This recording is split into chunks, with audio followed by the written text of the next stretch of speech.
Hi friends, welcome back to our YouTube channel Ishu Swati looks in Kannada. ಎಲ್ಲ ಹೇಗಿದ್ದೀರಾ? ಎಲ್ಲರೂ ಚೆನ್ನಾಗಿದ್ದೀರಾ ಅಂದ್ಕೊಂಡು ನಾನು ಅಷ್ಟೇ ತುಂಬ ಚೆನ್ನಾಗಿದ್ದೀನಿ. ಇವತ್ತಿನ ವ್ಲಾಗು ಜಸ್ಟ್ ಒಂದು ಡೇ ವ್ಲಾಗ್ ಆಗಿರುತ್ತೆ. ಈ ವ್ಲಾಗ್ನ ನಾನು ಗುರುವಾರ ಶೂಟ್ ಮಾಡಿರೋ ಅಂಥದ್ದು. ಗುರುವಾರ ಅಂತಂದರೆ ನೆನಪಾಗೋದು ರಾಯರು. ಇವತ್ತು ರಾಯರ ದಿನ. ನಾನು ಗುರುವಾರದ ದಿನ ರಾಯರ ದೇವಸ್ಥಾನಕ್ಕೆ ಹೋಗಬೇಕು ಅಂತ ಅಂದ್ಕೊಂಡಿದ್ದೆ. ಹಾಗಾಗಿ ಬೆಳಗ್ಗೆನೇ ಎದ್ದು ಮಾರ್ನಿಂಗೇ ಮನೆಯೆಲ್ಲ ಕ್ಲೀನಿಂಗ್ ಮಾಡಿಕೊಂಡು ಹಾಗೆ ಸ್ನಾನ ಮಾಡಿ ದೇವ್ರ ಮನೆಯೆಲ್ಲ ತೊಳೆದು ನೀಟ್ ಮಾಡಿಕೊಂಡು ದೇವ್ರ ಸಾಮಾನು ಕೂಡ ಅಷ್ಟೇ.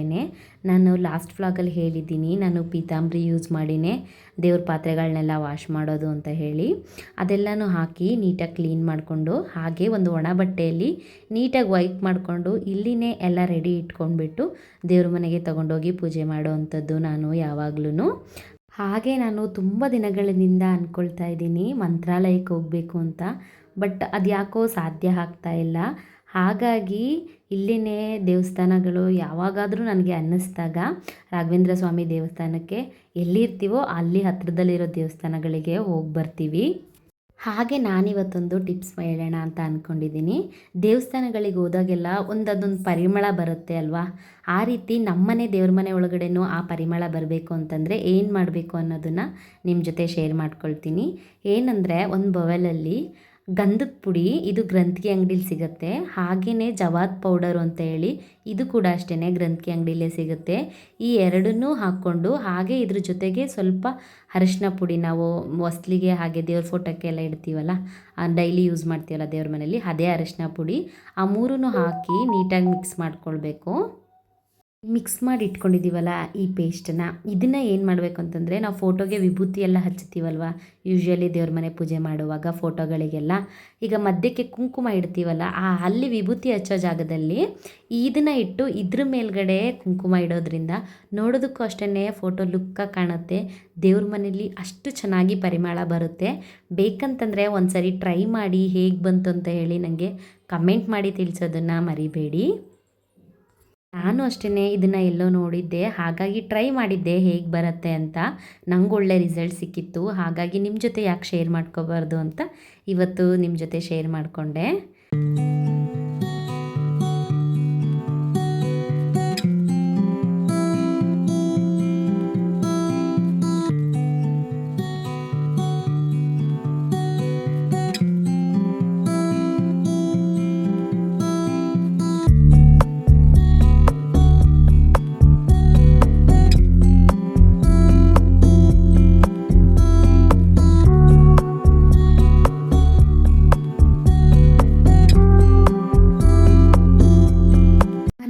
ವಾರದಲ್ಲಿ ಪೂಜೆ ಮಾಡ್ತಾ ಇರುವಾಗ ಈ ರೀತಿ ದೇವ್ರ ಮನೆಯೆಲ್ಲ ವಾಶ್ ಮಾಡಿ ಮನೆಯೆಲ್ಲ ಕ್ಲೀನ್ ಮಾಡಿ ದೇವ್ರ ಪೂಜೆ ಮಾಡುವಾಗ ಮನಸ್ಸಿಗೇನೋ ಒಂಥರ ಖುಷಿ.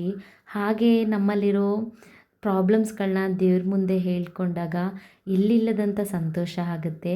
ಯಾರಿಗೋ ಹೇಳ್ಕೊಂಡು ಅದನ್ನು ಇನ್ನೊಂದು ರೀತಿ ಫೇಸ್ ಮಾಡೋದಕ್ಕಿಂತ ನಾವು ದೇವ್ರ ಮುಂದೆ ಕೂತ್ಕೊಂಡು ಬೇಡ್ಕೊಳ್ಳೋದ್ರಿಂದ ನಮ್ಮ ಮನಸ್ಸು ಕೂಡ ಹಗುರ ಆಗುತ್ತೆ.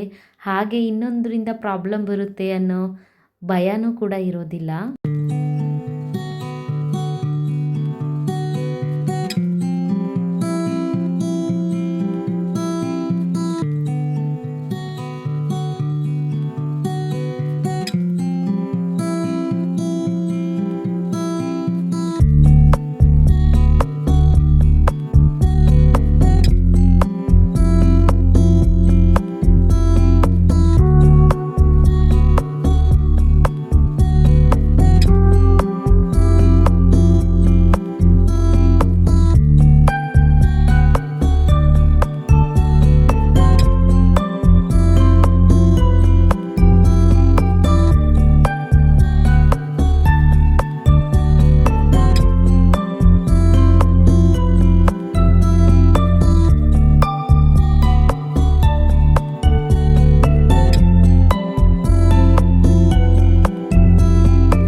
ಇವತ್ತಿನ ಪೂಜೆನ ನಾನು 7:30 ಒಳಗಡೆ ಮುಗಿಸಿದ್ದೆ. ಮಾರ್ನಿಂಗೇ ಎದ್ದು ಪೂಜೆ ಮಾಡೋದ್ರಿಂದ ಇಷ್ಟು ಗುಡ್ ವೈಬ್ ಸಿಗುತ್ತೆ ಅಂತ ನನಗೆ ವಾರ ಮಾಡಿದ ದಿನ ಎಲ್ಲ ಅನಿಸುತ್ತೆ. ಹಾಗೆ ಮನೆಯೆಲ್ಲ ಕ್ಲೀನಾಗಿತ್ತು. ಯಾಕಂದರೆ ನನ್ನ ಮಗಳು ಕೂಡ ಎದ್ದಿರಲಿಲ್ಲ ಇನ್ನೂ. ಮಲಗಿರೋ ಕಾರಣ ಎಷ್ಟು ನೀಟಾಗಿತ್ತು ಮನೆ. ಅವಳಿದ್ದರೆ ಅಲ್ಲಿ ಇಲ್ಲಿ ಏನಾದರೂ ಹಾಕ್ತಾ ಇರ್ತಾಳೆ. ಅವಳಿಲ್ಲದೆ ಇರೋದಕ್ಕೆ ಎಷ್ಟು ಕ್ಲೀನಾಗಿದೆ ಅಂತೇಳಿ ಹಾಗೆ ಒಂದು ವಿಡಿಯೋ ಮಾಡಿಕೊಂಡೆ. ಇನ್ನು ನಾನು ಮಾರ್ನಿಂಗು ಕಂಟಿನ್ಯೂ ಮಾಡೋಕ್ಕಾಗಲಿಲ್ಲ ವ್ಲಾಗ್ನ. ಹಾಗಾಗಿ ಇದು ಸಂಜೆಯಿಂದ ಮತ್ತೆ ವ್ಲಾಗ್ನ ಸ್ಟಾರ್ಟ್ ಮಾಡ್ತಾ ಇದ್ದೀನಿ. ಬೆಳಗ್ಗೆನೇ ದೇವಸ್ಥಾನಕ್ಕೆ ಹೋಗಬೇಕು ಅಂತ ಡಿಸೈಡ್ ಆಗಿದ್ದೆ ಅಲ್ವಾ, ಹಾಗಾಗಿ ಎಲ್ಲ ಕೆಲಸನೂ ಬೇಗ ಮುಗಿಸ್ಕೊಂಡು, ಹಾಗೆ ಈಗ ಮಳೆಗಾಲ ಆಗಿರೋದ್ರಿಂದ ಸ್ವಲ್ಪ ಬೇಗನೆ ಹೊರಟ್ವಿ. ಆದರೂ ಸ್ವಲ್ಪ ಹೋಗೋ ರೋಡಲ್ಲಿ ಮಳೆ ಸೊನೆ ಸ್ಟಾರ್ಟ್ ಆಗಿಬಿಡ್ತು. ಅಷ್ಟೊಂದೇನು ಬರಲಿಲ್ಲ, ಒಂದು ಸ್ವಲ್ಪ ರೋಡೆಲ್ಲ ವೆಟ್ ಆಗಿತ್ತು. ಇನ್ನು ನಾವು ಬೇಗನೆ ಹೋಗಿ ಬರಬೇಕು ಅಂತ ಪ್ಲ್ಯಾನ್ ಮಾಡಿದ್ರು, ಮಳೆ ಇರೋದ್ರಿಂದ ಎಷ್ಟೊತ್ತು ಸಂಜೆ ಒಂದು 4 ಮೇಲೆಲ್ಲ ಮಳೆ ಸ್ಟಾರ್ಟ್ ಆಗೇ ಬಿಡುತ್ತೆ. ಪ್ರತಿದಿನ ಇದೇ ರೀತಿ ಆಗ್ತಾ ಇದೆ. ಇನ್ನು ಹತ್ರ ಇತ್ತು ದೇವಸ್ಥಾನ ನಮ್ಮ ಮನೆಯಿಂದ, ಹಾಗಾಗಿ ಬೇಗ ಹೋಗಿ ಬರ್ಬೋದು ಅನ್ನೋ ರೀಸನ್ಗೆ ಹೊರಟ್ವಿ. ಇನ್ನು ಆ ದೇವಸ್ಥಾನನೂ ಅಷ್ಟೇ ಸಿಕ್ತು. ನಾನಿದು ಫಸ್ಟ್ ಟೈಮು ಈ ದೇವಸ್ಥಾನಕ್ಕೆ ಹೋಗ್ತಾ ಇರೋದು. ತುಂಬ ಚೆನ್ನಾಗಿತ್ತು ದೇವಸ್ಥಾನ. ತುಂಬ ಜನ ಬಂದಿದ್ದರು. ಗುರುವಾರ ಆಗಿರೋದ್ರಿಂದ ಜಾಸ್ತಿ ಜನನೇ ಇದ್ದರು. ಇನ್ನು ನಾವು ದೇವಸ್ಥಾನದೊಳಗಡೆ ಹೋದ್ವಿ.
ದೇವಸ್ಥಾನಕ್ಕೆ ಹೋಗಿ ಬಂದ್ವಿ. ಒಂದು ಒಳ್ಳೆ ದರ್ಶನ ಆಯಿತು. ದೇವಸ್ಥಾನಕ್ಕೆ ಹೋಗಿ ಬಂದಾಗ ಎಷ್ಟು ನೆಮ್ಮದಿ ಅನಿಸುತ್ತೆ ಮನಸ್ಸಿಗೆ. ತುಂಬ ನೋವಾದಾಗ ನಾವು ಫಸ್ಟ್ ನೆನಪು ಮಾಡ್ಕೊಳ್ಳೋದೇ ದೇವರು ಮೊರೆ ಹೋಗಿ ನಮ್ಮ ಕಷ್ಟಗಳನ್ನೆಲ್ಲ ಹೇಳ್ಕೊಂಡು ಬಂದಾಗ ಏನೋ ಒಂದು ಒಳ್ಳೆಯದಾಗುತ್ತೆ ಅನ್ನೋ ಒಂದು ಸೂಚನೆ ನಮಗೆ ಸಿಗತ್ತೆ. ಹಾಗೆ ಹೋಗುವಾಗಲೇ ನನ್ನ ಮಗಳು ಇಲ್ಲಿ ಒಂದು ಆಟ ಆಡೋದಕ್ಕೆ ಹಾಕ್ಕೊಂಡಿದ್ರು. ಈಗ ಮಳೆ ಬಂದಿರೋ ಕಾರಣ ತೆಗ್ದಿದ್ದಾರೆ. ಇನ್ನು ಬರೋ ಅಷ್ಟರಲ್ಲಿ ಹಾಕಿದ್ರು. ಅದನ್ನು ನೋಡಿದ್ಲು, ಹೋಗೋಣ ಹೋಗೋಣ ಅಂತ ಹಠ ಮಾಡಿದ್ಲು. ಹಾಗೆಯೇ ನಾನು ಏನೆಲ್ಲ ಇದೆ ಅಂತ ನೋಡೋಣ ಅಂತ ಹೇಳಿ ಇದೊಂದು ಹಿಂದೂಸ್ತಾನಿ ಆರ್ಟ್ ಆ್ಯಂಡ್ ಕ್ರಾಫ್ಟ್ ಅಂತ ಹೇಳಿ ಇದು ಒಂದು ಸೇಲ್ ಹಾಕ್ಕೊಂಡಿದ್ರು. ಆಗಾಗ ಎಲ್ಲ ಕಡೆನೂ ಇದನ್ನು ನೋಡಿದ್ದೀನಿ, ಈ ಥರ ಸೇಲ್ನ. ಇಲ್ಲಿರೋದ್ರಿಂದ ಒಂದು ಸರಿ ನೋಡೋಣ ಅಂತ ಒಳಗಡೆ ಹೋದ್ವಿ. ಎಂಟ್ರಿ ಆಗ್ತಿದ್ದಂಕಲೇ ಈ ರೀತಿ ಬುದ್ಧದ್ದು ಹಾಗೆ ನೀರು ಹೋಗೋವಂಥದ್ದು ಈ ರೀತಿದನ್ನೆಲ್ಲ ಇಟ್ಟಿದ್ರು. ಈ ಸ್ವಂತ ಮನೆಗಳು ಈಗ ಪ್ಲ್ಯಾನ್ ಮಾಡಿ ಕಟ್ತಾರಲ್ಲ, ಮುಂದೆ ಗಾರ್ಡನಲ್ಲಿ ಇಡೋದಕ್ಕೆಲ್ಲ ಎಷ್ಟು ಚೆನ್ನಾಗಿರುತ್ತೆ. ಈ ರೀತಿದನ್ನೆಲ್ಲ ನೋಡ್ತಾ ಇದ್ವಿ. ಎಷ್ಟು ಚೆನ್ನಾಗಿದೆ ನೋಡಿ, ಒಂದಕ್ಕಿಂತ ಒಂದು ತುಂಬ ಚೆನ್ನಾಗಿದೆ. ಹೋಗ್ತಾ ಇದ್ದೆ, ಚಿಕ್ಕದಾಗಿ ಒಂದು ಬವೆಲ್ಸ್ಗಳು, ಸ್ಪೂನ್ಸ್ಗಳು, ಬಾಕ್ಸಸ್ಗಳು ಈ ರೀತಿ ಐಟಮ್ಸ್ ಎಲ್ಲ ಇತ್ತು. ಯಾಕೋ ಒಂದೊಂದು ತೊಗೋಬೇಕು ಅಂತ ಅನ್ನಿಸ್ತು, ಹಾಗಾಗಿ ಒಂದೊಂದನ್ನ ನಾನು ತೊಗೊಂಡೆ. ಅಲ್ಲಿ ಹೋಗ್ತಾ ಮುಂದೆ ಚೂಡಿದಾರ ಟಾಪ್ಸು, ಲೆಗ್ಗಿನ್ಸು, ಹಾಗೆ ಟೀ ಶರ್ಟ್ಸು, ಜೀನ್ಸ್ ಮೇಲೆ ಹಾಕ್ಕೊಳ್ಳೋವಂಥದ್ದು, ಮಕ್ಕಳು ಬಟ್ಟೆಗಳು ಎಲ್ಲ ರೀತಿಯೂ ಇತ್ತು. ನಾವು ಏನು ತೊಗೊಳ್ಳೋ ಪ್ಲ್ಯಾನ್ ಇರಲಿಲ್ಲ, ಜಸ್ಟ್ ಒಂದು ಸರಿ ನೋಡೋಣ ಅಂತ ಹೇಳಿ ಅಷ್ಟೇ ಹೋಗಿದ್ದು. ಏನಾದರೂ ತುಂಬ ಲೈಕ್ ಆದರೆ ಒಂದೋ ಎರಡೋ ತೊಗೋಬೇಕು ಅಂತ ಅಂದ್ಕೊಂಡಿದ್ದೆ ಅಷ್ಟೇ. ಅಷ್ಟೇ ಕೂಡ ನಾನು ತೊಗೊಂಡಿದ್ದು. ಎಲ್ಲ ಐಟಮ್ಸು ಅಷ್ಟೇ ಚೆನ್ನಾಗಿತ್ತು.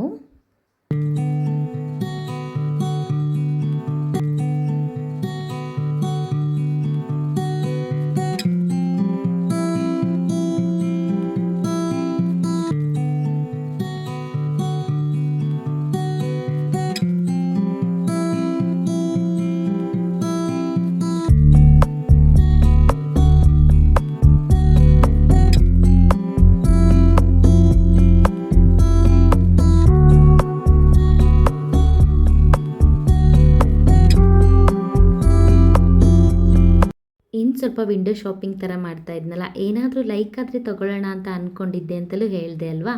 ಇನ್ನಿಲ್ಲೊಂದು ಸೈಡ್ ಹ್ಯಾಂಡ್ ಬ್ಯಾಗ್ ಇತ್ತು, ನೋಡೋಣ ಅಂತ ಕೇಳಿದ್ರೆ 800,000 ರೇಂಜಲ್ಲೆಲ್ಲ ಹೇಳಿದ್ರು. ಅಷ್ಟೆಲ್ಲ ಇಲ್ಲ ಅಂತ ನನಗನ್ನಿಸ್ತು. ಇದು ಏನು ಬ್ರ್ಯಾಂಡೆಡ್ಡು ಅಲ್ಲ, ಏನು ಅಷ್ಟೊಂದು ಕಾಸ್ಟ್ಲಿ ಸೈಡ್ ಹ್ಯಾಂಡ್ ಬ್ಯಾಗ್ಸ್ ಎಲ್ಲ ಇರೋದಿಲ್ಲ ಅಂತೇಳಿ ತೊಗೊಳಕ್ಕೆ ಹೋಗಲಿಲ್ಲ. ಎಲ್ಲನೂ ಅಷ್ಟೇ ಅಬೌವ್ 500 ಹೇಳಿದ್ರು. ಔಟ್ಸೈಡಲ್ಲೆಲ್ಲ ಅಷ್ಟೊಂದು ಇರೋಲ್ಲ ಈ ಥರದ್ದು ಅಂತ ಅಂದ್ಕೊಳ್ತೀನಿ ನಾನು. ಹಾಗಾಗಿ ನಾನು ತೊಗೊಳಕ್ಕೆ ಹೋಗಲಿಲ್ಲ.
ಹಾಗೆ ನನ್ನ ಮಗಳಿಗೆ ಬೇಕಾದಂಥ ಐಟಮ್ಸ್ಗಳು ಕಣ್ಣಿಗೆ ಕಂಡುಬಿಡ್ತು. ಒಂದನ್ನು ಹಠ ಮಾಡಿ ಏನೋ ರಿಂಗ್ ಥರದ್ದೊಂದು ತೊಗೊಂಡ್ಳು. ಇನ್ನು ಯಾವುದೂ ಬೇಡ ಅಂತಿದ್ಲು. ಯಾಕೋ ಅಷ್ಟೊಂದು ಹಠನೂ ಮಾಡಲಿಲ್ಲ, ಯಾವುದೋ ಒಂದನ್ನು ಅಷ್ಟು ಬೇಗ ಚೂಸ್ ಮಾಡಿಬಿಟ್ಟು. ಎಷ್ಟು ದಿನ ಆಯ್ತು ಹಾಕಿ? ಒಂದು ವಾರ ಆಗೈತೆ. ಇನ್ನೂ 1.5 ತಿಂಗಳು ಇರುತ್ತೆ ಆಗಿದ್ರೆ.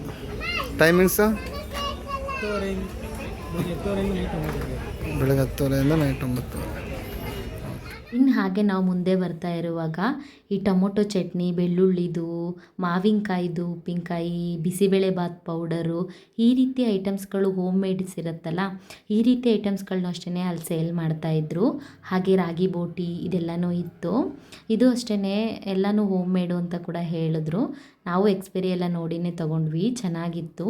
ಅಲ್ಲಿನೇ ನಮಗೆ ಟ್ರಯಲಿಗೆ ಟೇಸ್ಟ್ ಕೂಡ ಕೊಡ್ತಾರೆ, ಒಂದೊಂದು ಸ್ಟಿಕ್ಕಲ್ಲಿ ಹಾಕಿ. ಚೆನ್ನಾಗಿತ್ತು. ನಾವು ಟೇಸ್ಟ್ ನೋಡಿ ಅದನ್ನು ಒಂದನ್ನು ಮಾತ್ರ ತೊಗೊಂಡೆ ನಾನು. ಒಂದು ಟೊಮೊಟೊ ಗೊಜ್ಜು ಅನ್ನೋದು, ತೊಕ್ಕು ಅನ್ನೋದು ಐ ಥಿಂಕ್ ಅದನ್ನು ತೊಗೊಂಡೆ.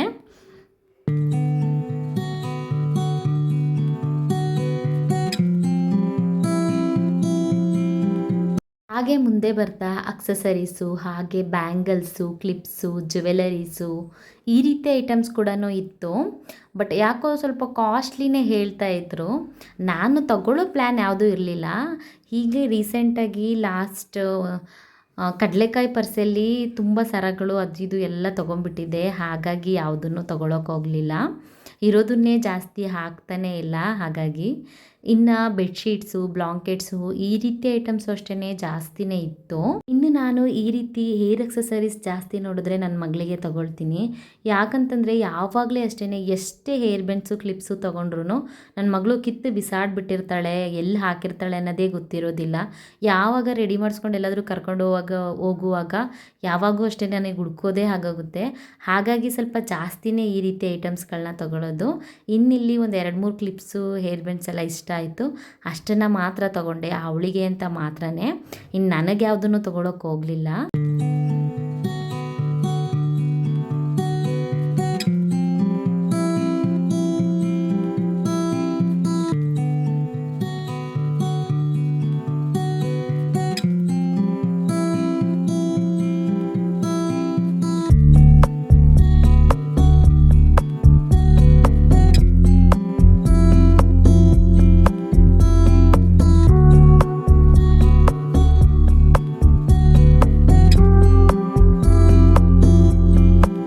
ಹಾಗೆ ಅಲ್ಲಿ ಅವ್ರು ಹೇಳ್ತಾ ಇದ್ರಲ್ಲ, ಇನ್ನೂ 1 ವೀಕ್ ಅಷ್ಟೇ ಆಗಿರೋದು ಹಾಕಿ ಅಂತ ಹೇಳಿ. ಹಾಗಾಗಿ ಈ ಥರ ತಿಂಡಿ ಐಟಮ್ಸ್ಗಳು ಯಾವುದು ಜಾಸ್ತಿ ಕಾಣಿಸ್ಲಿಲ್ಲ. ಇನ್ನೊಂದು ಚುರುಮುರಿ ಒಂದು ಮಾತ್ರ ಅಂಗಡಿ ಮಾತ್ರ ನೋಡಿದ್ವಿ. ಜಸ್ಟ್ ಅದೊಂದನ್ನ ಮಾತ್ರ ಟ್ರೈ ಮಾಡಿದ್ವಿ. ಇನ್ನೇನೂ ಇರಲಿಲ್ಲ. ಮೋಸ್ಟ್ಲಿ ಇನ್ಮೇಲೆ ಹಾಕ್ಬೋದು ಅಂತ ಅಂದ್ಕೊಂಡ್ವಿ.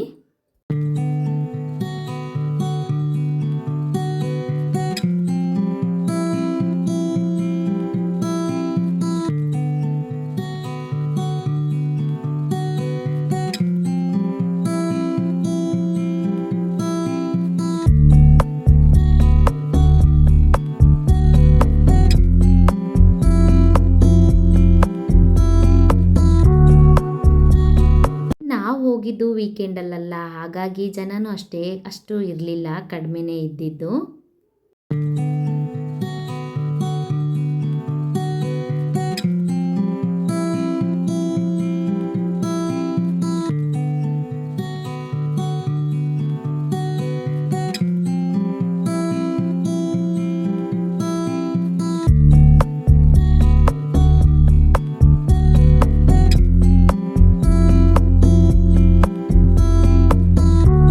ಹೊರಗಡೆ ಬರೋಷ್ಟರಲ್ಲಿ ಮಳೆನೂ ಅಷ್ಟೇ ಫುಲ್ಲು ಕಂಪ್ಲೀಟಾಗಿ ನಿಂತೋಗಿತ್ತು. ಹಾಗಾಗಿ ಇದು ಒಂದು ಹೇರ್ದು ಅದನ್ನು ಹಾಕಿದ್ರು. ಇನ್ನು ನನ್ನ ಮಗಳು ಹೋಗುವಾಗಲೇ ಇದನ್ನು ನೋಡಿದ್ಲು. ಆ್ಯಕ್ಚುಲಿ ಇದೇ ಪರ್ಪಸ್ಸಿಗೆ ಅವಳನ್ನ ಕರ್ಕೊಬಂದಿದ್ರು. ಬಟ್ ಮಳೆ ಬಂದಿತ್ತಲ್ಲ, ಹಾಗಾಗಿ ತೆಗ್ದಿದ್ರು. ಇನ್ನು ಅದು ಹಾಕಿದ ತಕ್ಷಣ ನನ್ನ ಮಗಳು ಆಟ ಆಡೋದಕ್ಕೆ ಅಂತ ಹೋಗ್ಬಿಟ್ಲು. ಚೆನ್ನಾಗಿತ್ತು, ಒಂಥರ ಎಂಜಾಯ್ ಮಾಡಿದ್ಲು.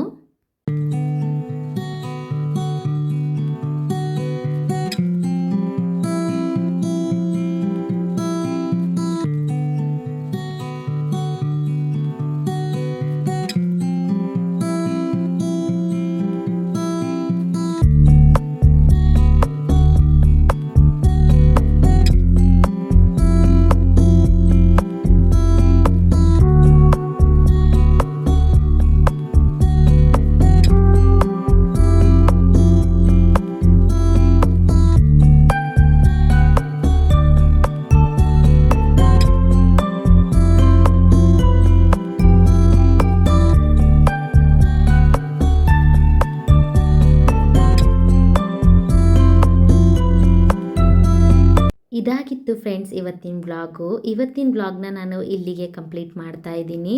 ಯಾರಿಗೆಲ್ಲ ನನ್ನ ಬ್ಲಾಗು ಇಷ್ಟ ಆಯಿತು ಮರಿದೇನೆ ಸಬ್ಸ್ಕ್ರೈಬ್ ಮಾಡಿಕೊಂಡು ಹಾಗೆ ನಿಮ್ಮ ಫ್ರೆಂಡ್ಸ್ ಆ್ಯಂಡ್ ಫ್ಯಾಮಿಲಿಗೆ ಶೇರ್ ಮಾಡೋದನ್ನು ಮಾತ್ರ ಮರಿಬೇಡಿ. ಹಾಗೆ ಹೊಸ ಟಾಪಿಕ್ಕೊಂದಿಗೆ ಮತ್ತೆ ನಿಮ್ಮ ಜೊತೆ ಬರ್ತೀನಿ. ಅಲ್ಲಿವರೆಗೂ don't forget to watch. Thank you for watching.